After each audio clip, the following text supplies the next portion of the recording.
get started this morning. This is part 4 of the series that we have been in Way Over Our Heads. I'm going to start with some verses the way that I always do, and then we'll get into this together. Psalm chapter 40. I waited patiently for the Lord. He turned to me and heard my cry. He lifted me out of the slimy pit, out of the mud, out of the mire, and he set my feet on a rock, and he gave me a firm place to stand, and he put a new song in my mouth, a hymn of praise to our God. Blessed is the one who trusts in the Lord.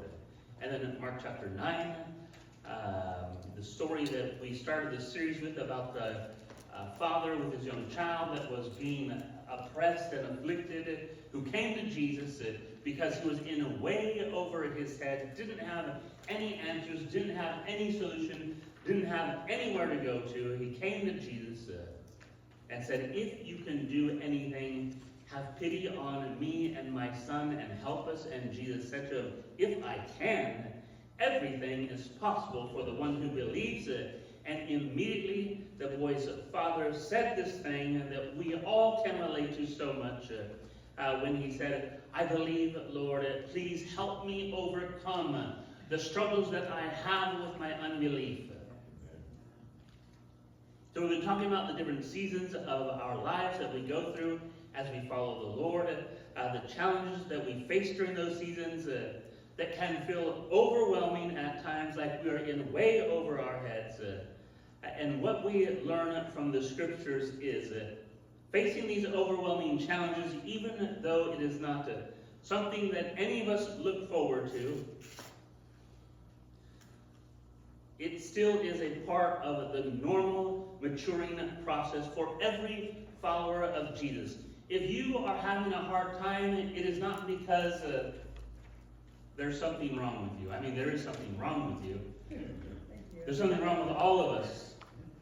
We're all broken. We should be able to come to church and everyone should be able to admit that, right? That I am a broken person. That's why I'm here in the first place, because I'm broken and I need Jesus to help me and I can't do it without him. But if there's something gone wrong in your life, it's not because of your brokenness. It's just part of the seasons of life where the Holy Spirit is working on maturing your faith. It's normal. Every Christian goes through it. Jesus said this, "I've told you these things so that in me you will have peace. In this world you will have trouble, but take heart. I've overcome the world." And I know that we went over this. I don't want our focus to become, because it does happen for some of us more easily than others.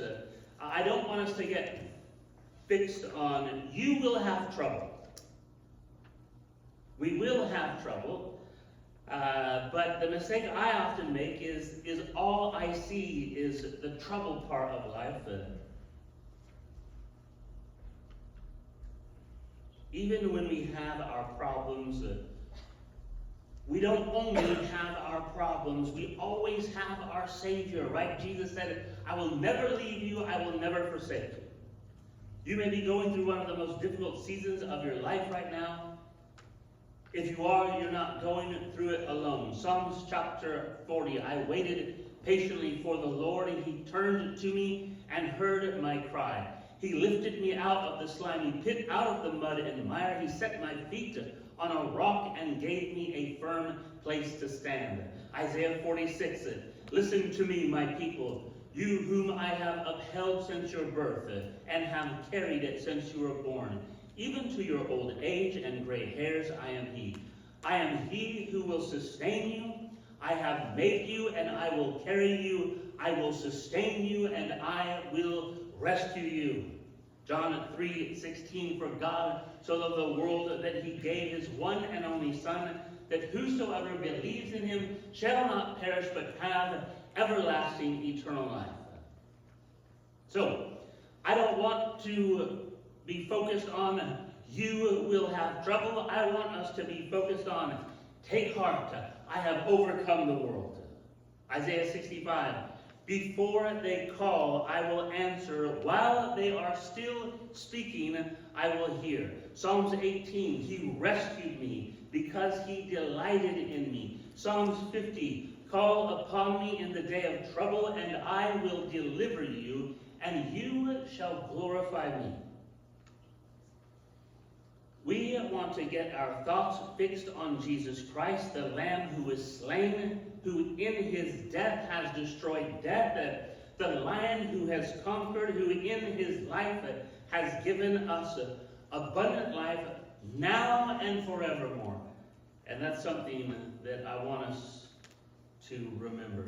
Abundant life now, because sometimes I get into that place where it's like, I just can't wait until I get to heaven, which is true, because I'm excited to just give Jesus a hug for like 1 billion years.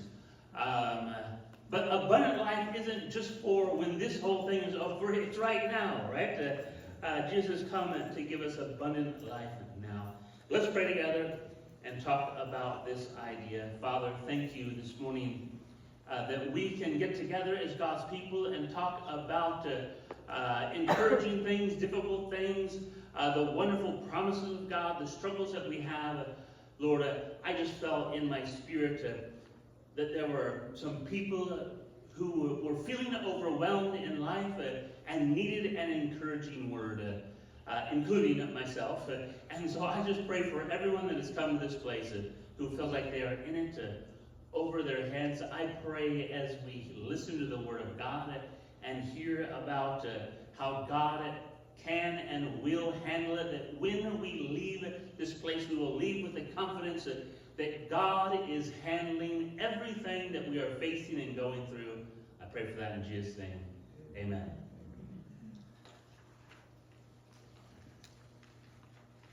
So I know that we are covering some information this morning that we have already covered.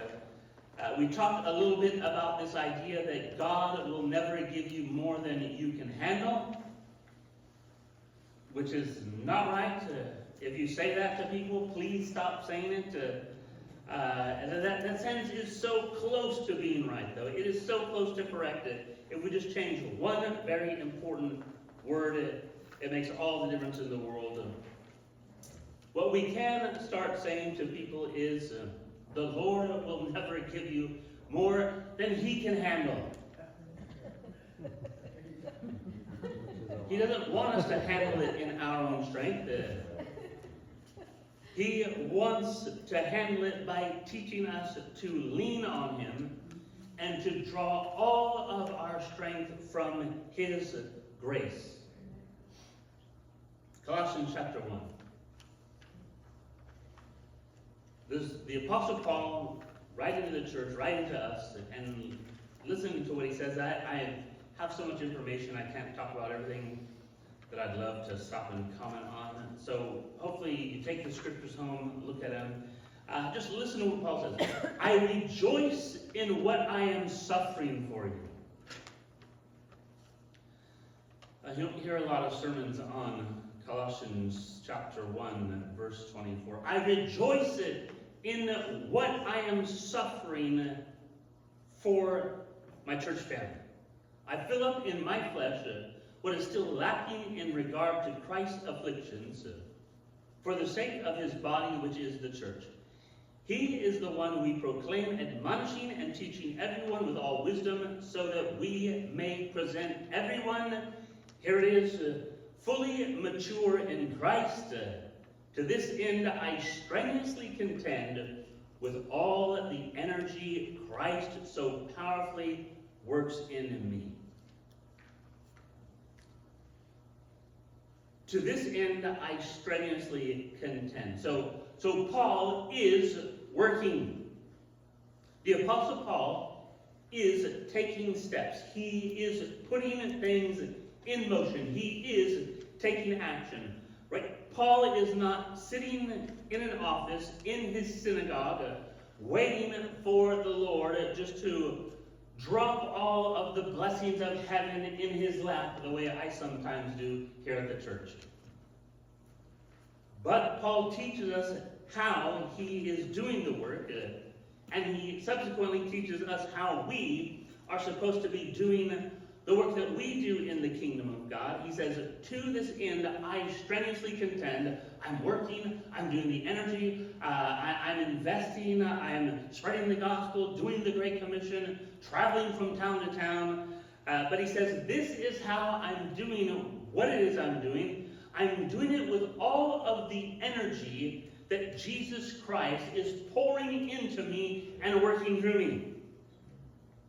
So Paul makes himself an empty vessel without any of his own strength, and then he draws on the energy of Christ, and he lets that energy fill him up. So he says that it powerfully works in me to do the work, to take the steps, to put things in motion, to take action. What we learn from Paul is God does want us to use our actions to build his kingdom. Yes. But God wants to fill us with his energy so that we have the strength to obey his word. We can't serve him without him. And I think that's a mistake. I know it's a mistake I make all the time, and I know that's true. Because there's times when I come to the end of the week and I just feel absolutely exhausted and worn out. And even there's times and seasons where I feel burnt out and feel like giving up. If I feel like that, then I'm doing it on my own without him. Because when I'm doing it the right way, it's his energy powerfully working in me. When I'm serving the Lord, I think the right way, when I do his work, I don't feel burnt out. I feel energized. Yes. Some of you know, if you've done ministry before, oftentimes you feel better when you finish than when you get started. Yeah. We can't serve him without him. We can't obey him without him giving us the strength to do what it is that he wants us to do. If we could do that, then Jesus wouldn't have had to go to the cross for us. I love the Apostle Paul, and I often think of him as the most honest pastor that I will probably ever meet in my entire lifetime. The Lord will never give you more than he can handle. 2 Corinthians chapter 1. I love that Paul wrote this to the church as a pastor and an apostle. We do not want you to be uninformed, brothers and sisters, about the troubles we experienced in the province of Asia. We were under great pressure, far beyond our ability to endure, so that he uses this thing that probably a lot of pastors, we would get in trouble if we admitted that we felt this way. But Paul admits it, he writes it down for all of history to see. He says, we were in such a difficult place, beyond our ability to endure, that we despaired of life.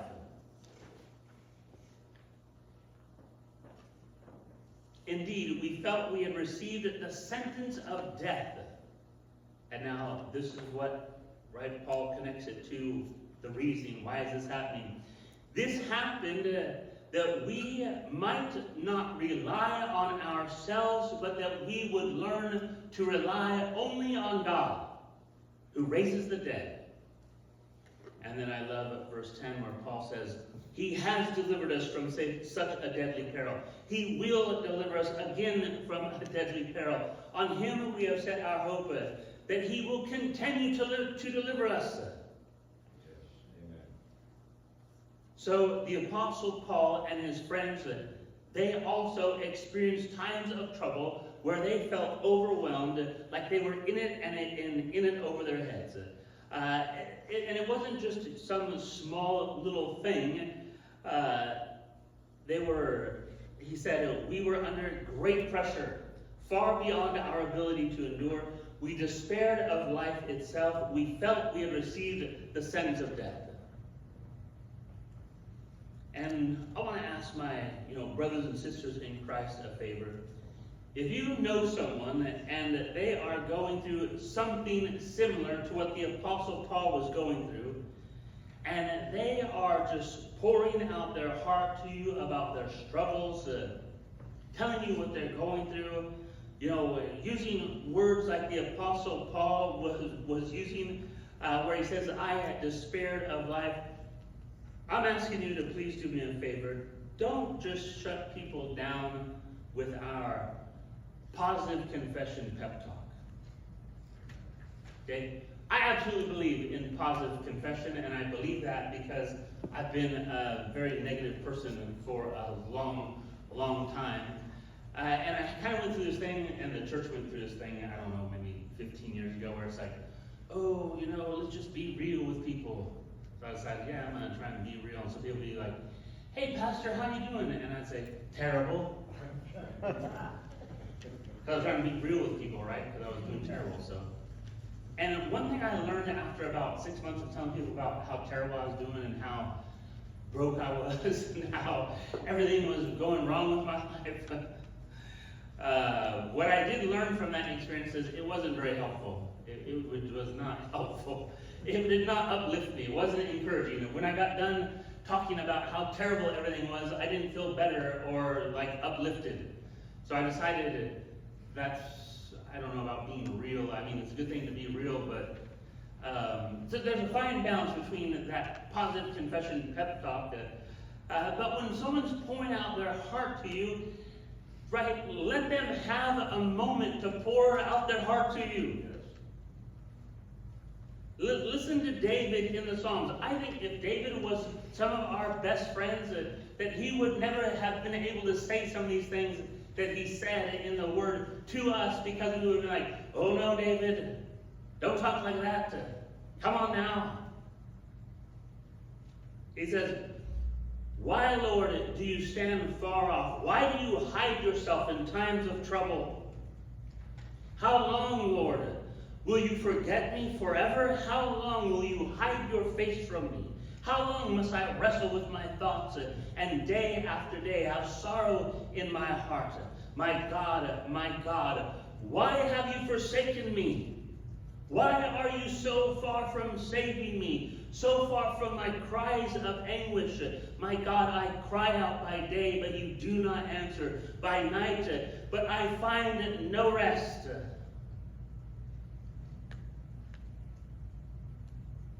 When David felt overwhelmed, he poured out his heart before the Lord.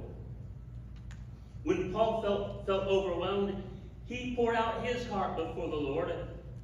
But Paul revealed to us that he found the purpose of the Lord in these feelings of being overwhelmed, being in over his head. What he writes is, indeed, we felt we had received the sentence of death. But there's a reason this happened. So that I could learn when I am in situations like this, I can no longer rely on my own strength, my own wits, my own money, my own solutions, my own thinking. Instead, I have to learn to just let go of everything and rely completely on the Lord and only the Lord.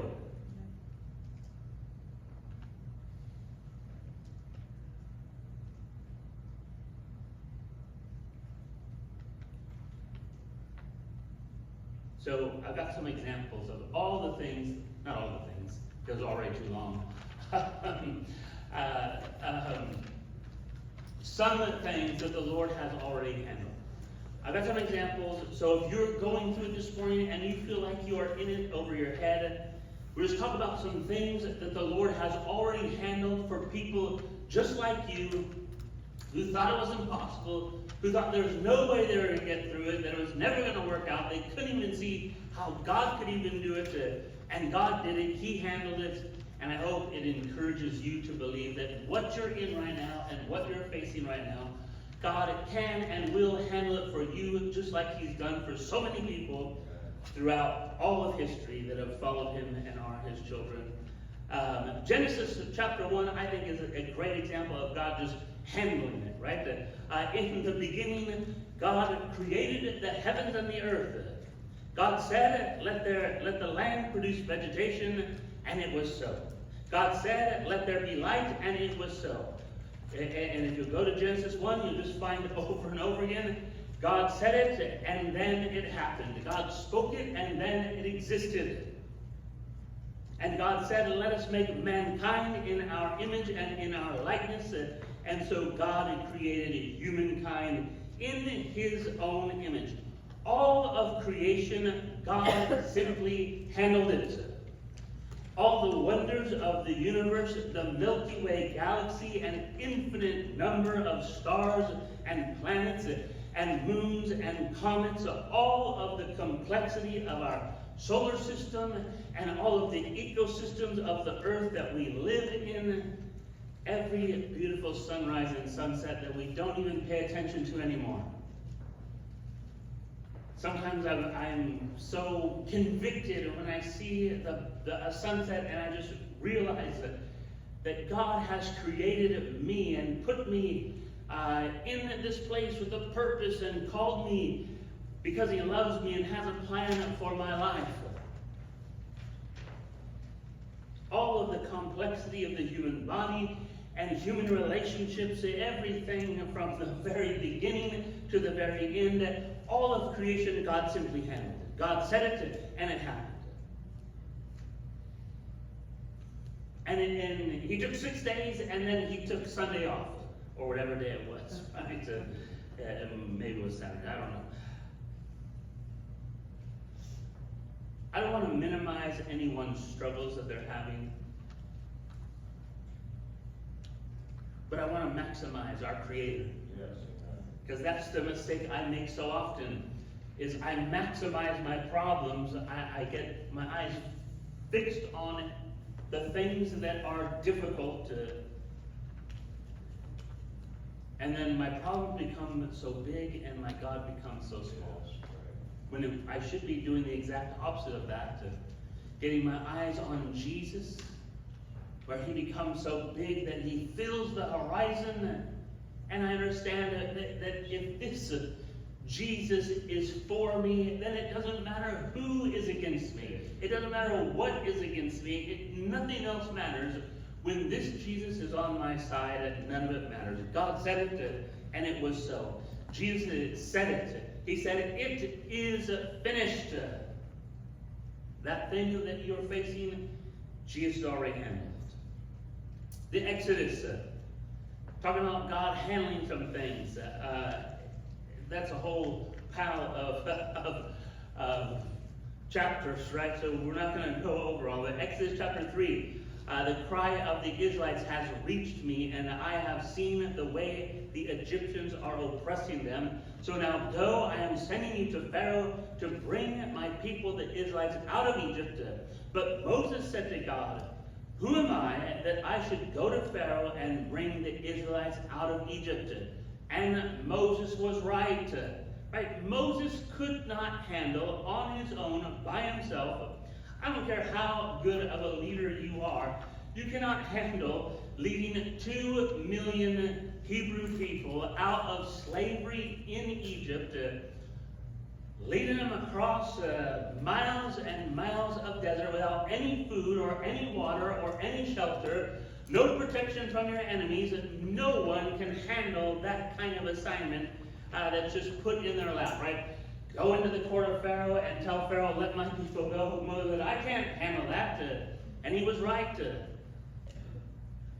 But God can handle that. God can handle anything. And he handled it, right? Moses wound up at the Red Sea at his back, and the Egyptian army coming right at him. God parted the waters of the Red Sea. Moses and the Hebrews went across on dry ground and into the promised land, and Pharaoh's army was completely destroyed. You may feel like Moses right now. You're up against it, the Red Sea at your back, no way of escape. God can part the waters for you. He will part the waters for you, just like he did for Moses. God will handle it. Joshua and the walls of Jericho. It's Joshua chapter 6. On the seventh day, they got up at daybreak, and they marched around the city 7 times. The seventh time around, the priest sounded the trumpet blast. Joshua commanded the army, yelling, "Shout, for the Lord has given you the city." When the trumpet sounded, the army shouted. At the sound of the trumpet, when the men gave a loud shout, the walls of Jericho came tumbling down, and everyone charged straight in, and they took the city. And I encourage you to take some time this week and look up the walls of Jericho, because they are insane. It was too much information to try and explain how they're built. It's like an inner wall and an outer wall and giant mounds of dirt. The bottom line is the walls of Jericho were massive. Joshua could have marched every 100,000 Israel warriors with their swords and spears up against the walls of Jericho, and they would have fallen on them like water falling on a rock. The city of Jericho was completely secure. There was no way that Joshua was going to handle it. And then God came in and handled it for him with this crazy plan, this ridiculous idea, right? March around the city 7 times on the 7th day, sound the trumpets and shout, and the walls will come tumbling down. I don't know if I was Joshua, how I would have felt about that, but Joshua apparently, I guess he figured no other options, right? He trusted in the Lord. He marched around the city. Joshua walked, and the Lord worked. Joshua shouted at the walls, and the Lord shattered the walls, and they came crumbling down. You may feel like you're standing up against some impenetrable walls that could never be broken. God can handle it. Daniel chapter 3 is the story of Shadrach, Meshach, and Abednego and the fiery furnace. And I think we're pretty familiar with that one. Right? Nebuchadnezzar issues the decree. Everyone, when they hear the music, needs to bow down and worship. Shadrach, Meshach, and Abednego refused to do that because they served the living God. Word got back to Nebuchadnezzar, and he was furious. He called them in and said, "Here's the deal. The music's going to play. If you want to worship the image that I've built, then good. If not, what God will be able to save you from me?"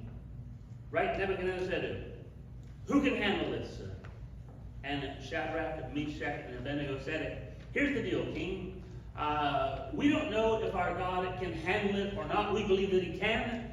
We believe that he will. Maybe he won't. But even if he doesn't, when your music plays, we're not bowing down to your image, because that's not how this thing works. Only God gets all of the glory." Nebuchadnezzar had them thrown into the blazing furnace, and he dusted off his hands and felt so smug and good about himself until then he says, "Hold on a second, guys. Didn't we throw 3 men in the furnace?" He says, "I see 4 men walking around in the furnace unharmed and untouched. And the 4th one looks like one of the sons of the gods." And he yells out to him, right? "Hey, Shadrach, Meshach, Abednego." Other guys. "Come out of the fire." They come strolling out of the fire. That old saying about if you can't handle the heat, stay out of the kitchen. I'm sure that Shadrach, Meshach, and Abednego would have loved to just, skip that whole furnace thing, if, not knowing in advance that Jesus was going to meet them in there. But they didn't get to skip it. They came out unharmed. When you walk through the fire, you will not be burned. The flames will not set you ablaze. Your life right now may feel like you have been thrown in a furnace. It's been turned up 7 times hotter. The Lord can handle it. He will meet you in the furnace just like he met his friends Shadrach, Meshach, and Abednego. Sometimes the furnace we want to get the furthest away from is the exact place where Jesus wants us to go into so we can meet him there. Daniel chapter 6, Daniel in the lion's den.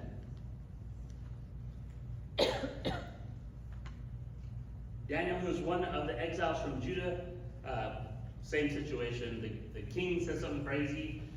They, tell on Daniel that he's not following the orders. He's praying to his God. They said to the king, Daniel, who's one of the exiles from Judah, isn't paying attention to the order that you gave. He still prays 3 times a day. When the king heard this, he was greatly distressed because he loved Daniel and didn't know that this was going to happen. He was determined to rescue Daniel and made every effort until sundown to save him, but he couldn't do it because he had already made the law, and they took Daniel, they drug him off, and they threw him in a den of hungry lions, and they covered up with a rock, and the king fasted all night, and he prayed all night. He said, God, I'm praying to the God of Daniel, the God of heaven, save my friend Daniel from the lions, and he got up as soon as the sun rose, ran to the lion's den, and knocked on the door. Hey, Daniel, are you there? Right? Has your God, whom you serve continually, been able to rescue you from the mouths of the hungry lions? And Daniel answered, may the king live forever. My God has sent his angel and shut the mouths of the lions, and they have not hurt me.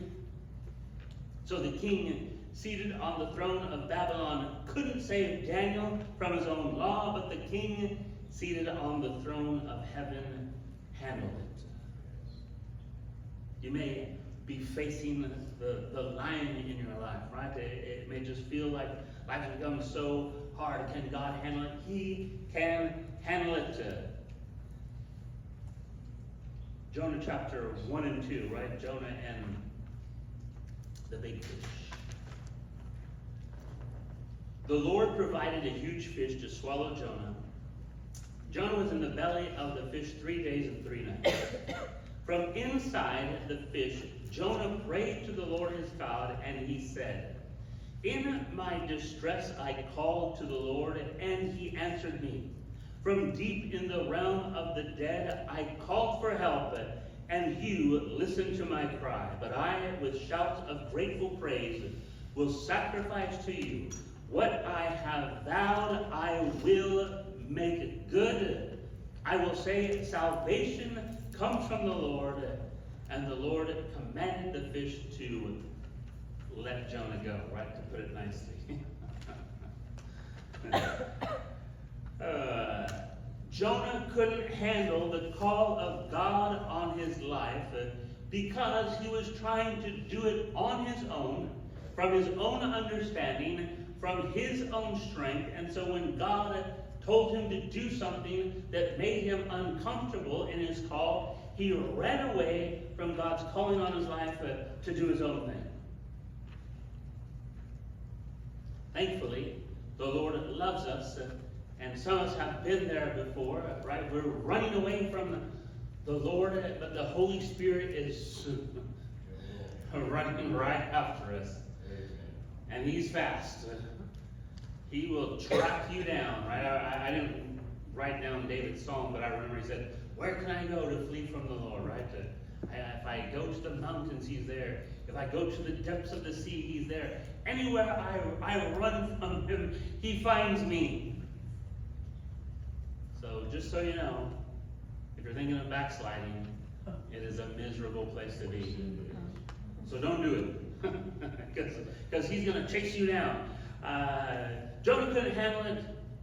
God handled it, right? God put Jonah in a place where Jonah's heart was changed by the power of the Holy Spirit and a little bit of help from a fish. You may feel like you're in the belly of the whale. You may feel like there is no way out. There is a way out. He is the way, the truth, and the life. Jesus can handle it, and he can get you out of the belly of your struggles and hardships. A couple more. And I know what you're thinking. It's like he's on point 1 and he still has 2 more to go. Man, it's going to be a long sermon.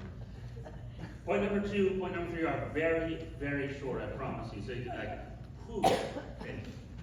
Right? Esther. Mordecai sent back this answer. Do not think that because you are in the king's house that you alone of all the Jews will escape it. For if you remain silent at this time, relief and deliverance for the Jews will arise from another place, but you and your father's family will perish. And who knows that you have come to your royal position for such a time as this? Then Esther sent this reply to Mordecai, Go, gather all the Jews who are in Susa and fast for me. Do not eat or drink for 3 days, night or day, and my attendants will fast as you do. When this is done, I will go to the king, even though it is against the law, and if I perish, I perish. Most of us know what is riding on Esther's shoulders here, right? Haman has come up with this plot. Their plan is to destroy every Jew living in the kingdom of Babylon. The king has now issued a decree giving all of the other peoples of Babylon permission to plunder the Jews, to take all their possessions, to kill them if they so desired, and they did, and to wipe them off the face of the earth. And now everything is resting on young Esther's shoulders, and she is in way over her head. She cannot handle this. How can I save all of my people from the destruction of Babylon? Everything's right on her. She couldn't handle it. The Savior could handle it, right? And we know how the story ends. She goes to the king. He points the scepter at her. She tells him what's going on. And the Lord turns everything around. Everything that the enemy meant to destroy the Jewish people, God turned it around so it became a blessing for them instead. You may be going through something like Esther where it feels like there's no possible way that I can handle this on my own. Remember, God has the power to take everything the enemy has meant for evil, to turn it around, and to use it for your blessing. Okay, the last one, before we get into a couple of short points, just before we have our time at the altar. Nehemiah. Nehemiah chapter 6, verse 15. The wall was completed on the 25th of the month in 52 days. And I know you're familiar with the story of Nehemiah. He is living in exile and serving the king as the cupbearer. Some people return from Jerusalem. Nehemiah asks them, how are things in Jerusalem? And they tell him things aren't good. The wall has fallen down. The doors are broken. The walls are burned with fire. And God puts it in Nehemiah's heart to rebuild the entire wall of Jerusalem. That's a lot to handle. Nehemiah couldn't handle that on his own. It is amazing to me if you look at it and look at the history. The walls of Jerusalem were desolate for over 50 years because no one felt like they could handle it. It was a job that was too big. It couldn't be done. The walls were, laying in rubble. Who could do this? And then the Lord puts it on Nehemiah's heart to do this. He gets the people organized. They come together and start working in unity, working with one another instead of against one another. Could you imagine the church in America if we loved one another? So what couldn't be done in over 50 years, Nehemiah did it in 52 days. Maybe your life needs to be rebuilt from the ground up. You made a lot of mistakes, made some bad choices, but you feel like I can't handle it. I can't do this. I've tried so many times to change. I can't change. I go back to the way that I was. I encourage you, just surrender to the Lord and let the Lord handle it. You start the work. Let the Lord give you the strength. Nehemiah had no idea how he was going to get the walls of Jerusalem built. The Lord put it on his heart, and he just took one step at a time. He asked the king for some building materials. They moved the materials to Jerusalem. He asked some families for some help.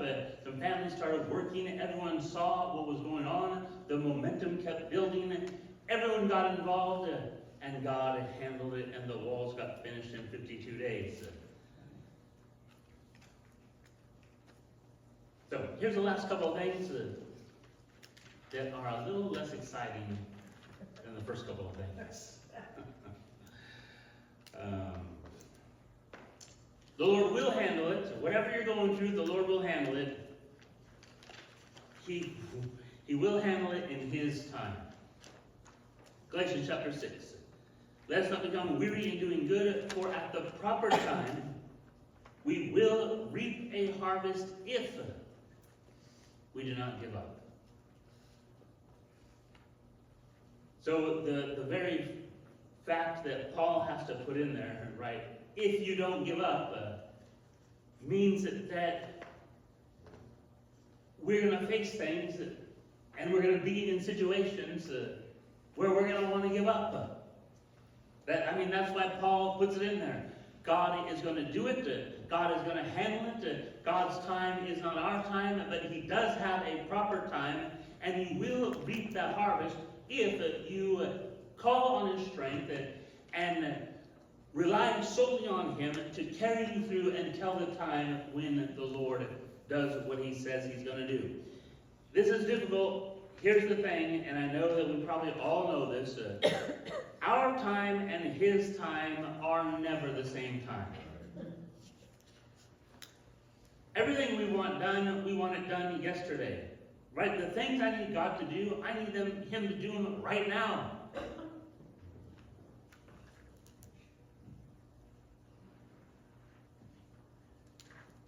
God, on the other hand, has lived for infinity.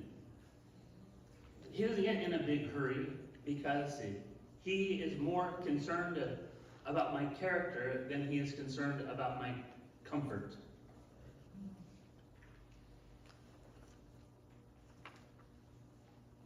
Jesus isn't an American. He's not caught up in our culture, the way we do things, the way things get done. I don't think He ever owned a microwave.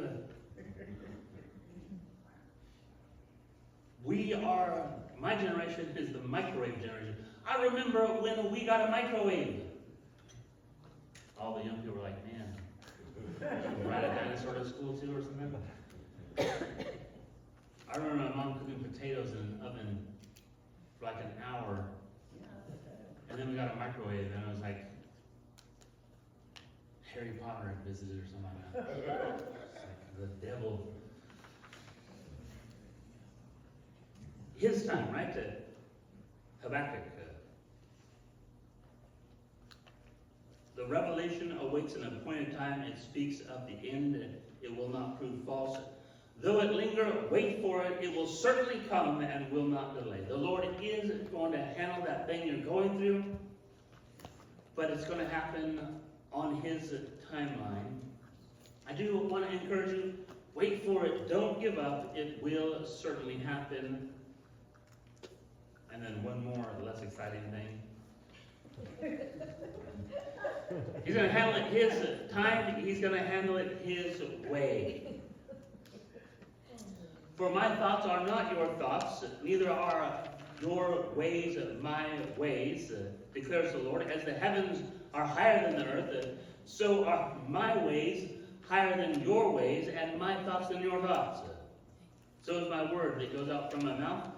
It will not return to me empty, but will accomplish what I desire and achieve the purpose for which I sent it out. And I think my favorite story, the example of this, of course, Naaman, the leper, and how he experienced this truth that God's ways and our ways very rarely end up being the same way.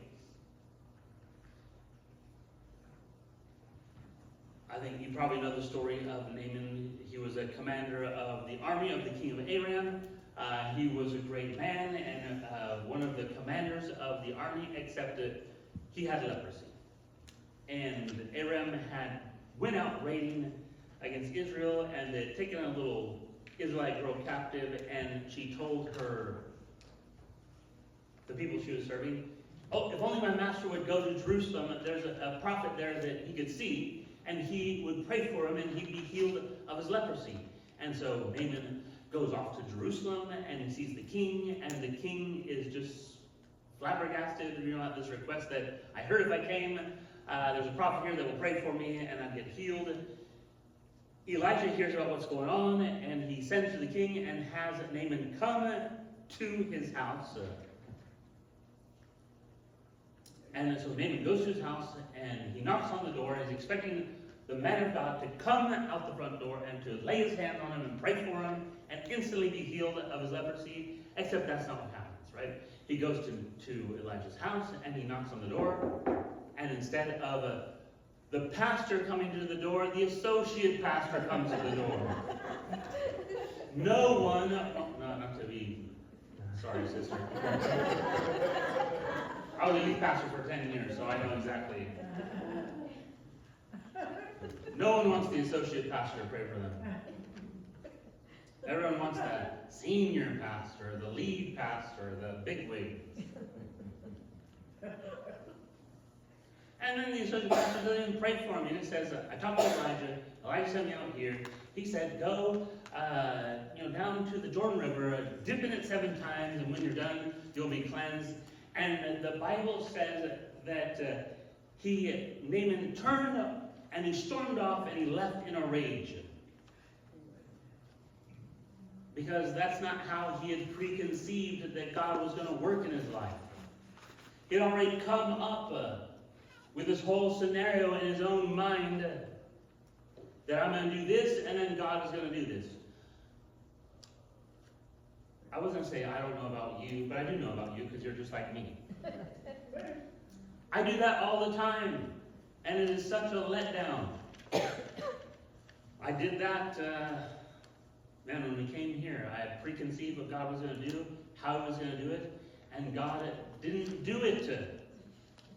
And I was totally discouraged.